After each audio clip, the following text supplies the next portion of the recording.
appreciate you, and you're never sure of that. And from that, I said to myself, it's a shame that every person can't be at their own funeral, because everybody says so many nice things about them that it's a damn shame that you don't say that to people on a daily basis, that we don't say it to each other. And I just really thank you. I wasn't prepared.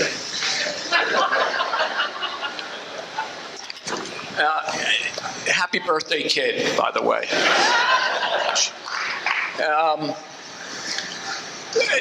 I told my kids don't come. They have to work. They have big families. They're traveling all around. I told them not to come. I appreciate them. Terry, Joanne, and Susie. Don is about to marry my daughter Joanne this summer, and he was supposed to be in Charleston, West Virginia.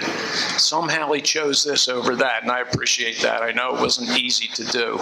And of course, Bertie, she is unfortunately going to have to listen to all the things I said and bitched to you guys and girls about, ladies, excuse me, about for the next who knows whatever. But I look at this as a new beginning, and it's the first day of the rest of my life. I've tried to believe that and tried to live that, in all honesty, all my life, because I really sincerely believe that. We never know. I remember a kid that I coached at Bonner tore up his knee, and he was distraught because he was a junior and he's thinking, this is my year to get recognition for college. And I went to see him, and I said to him that night,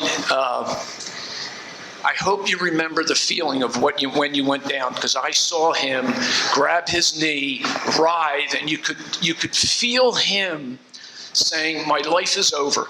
My football career is over. My college opportunity is over. It absolutely rang out that way. And I remember saying to him, you'll be back. People overcome these. And at that point, he had calmed down. He understood the surgery and what was ahead of him.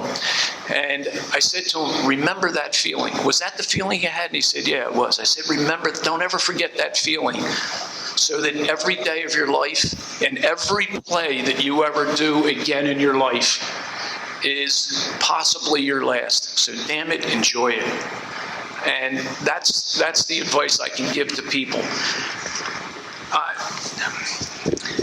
I have so many people to thank, it's unbelievable. But recently I came across a document. Someone came out to Malvern 12 years ago and interviewed a teacher here and had to do a college paper. They were thinking about getting into education, and I happened to get my hands on this that he wrote up and gave to someone. One of the questions he asked this teacher was how education's changed during the last 30 years. Kids today are smarter. We are demanding more of them. They want more. They are technology-based kids, so therefore they have already learned things at this level that they may not have not have learned 30 years ago. So the courses are accelerated.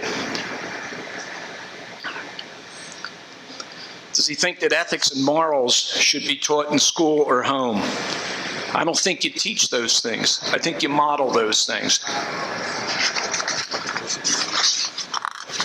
I promise there's only a couple of things here.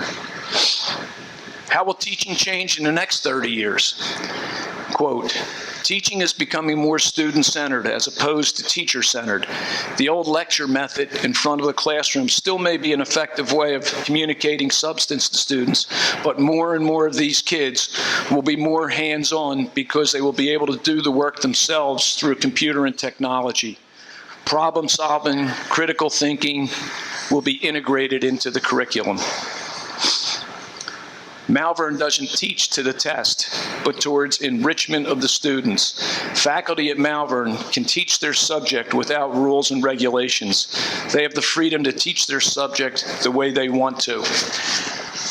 That was 12 years ago by a man who today was recognized for 45 years of service here, Jim Stewart. Jim Stewart always thought about what was the best interest of Malvern. He gave me a golden opportunity, and I'll never forget that, nor I appreciate it. Bill Gibson's the one that said, call Jim Stewart to see if he can get a job here. Chuck Genici gave me an opportunity before I actually got hired to go into his classroom and teach the class. I failed to mention that at the loyalty award thing, and it's been eating at me ever since. And that was just a golden opportunity for me to see, is this something that I can do, will do, would like? It turned out that I love it. And Sting, half the stuff he told was lies. I never exaggerate. Gary is the only reason he's complimentary of him is he goes and plays golf when we're coaching, and I have to sit around and wait for the kids to come in and get the scores and do all the work. So Gary, thank you, and Sting, thank you, and everyone that. Thank you all.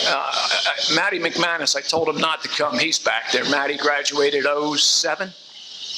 8. Class of 2016, Mike Narzickel's back there. I deeply appreciate them coming. And,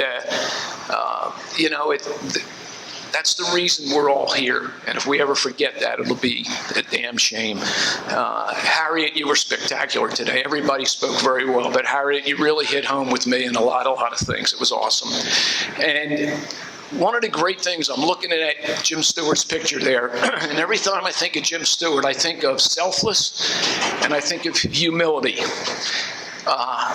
A man with no ego who has accomplished just, enormous things in life, always giving. And I see another man, Stewart, sitting over there who's looking very happy to me because he's got some contented little grandchild right there. Who is, it must be the Stewart name. Tom Stewart's been here 27 years, and you talk about selfless, and you talk about humble, and you talk about good people. They're great people. I wish I could mention everybody. You have no idea how much I'll miss all of you, but I'll be back. I'll be back. And Christian and the administration, I'll be watching you. Living the dream.